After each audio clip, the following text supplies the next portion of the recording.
बाळा, आमचीच आठवण काढत होतास ना, त्यामुळेच तर आम्ही प्रकट झालो. अरे मायबाप मानतोस ना आम्हाला, मग तुला पैशांची गरज असताना सांगायचं ना. कोणापुढेही हात पसरू नकोस.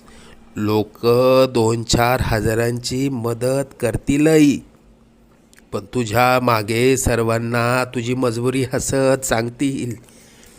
आता तुला कोणापुढे हात पसरण्याची वेळच येणार नाही. तू आजपर्यंत भरपूर दुःख सहन केलंस. लवकरच तुझ्या रडक्या भाग्यात सुखाचे दिवस येतील. तुझ्या मनात असलेली इच्छा पूर्ण होऊन अक्कलकोटला पेढे घेऊन येणं होईल.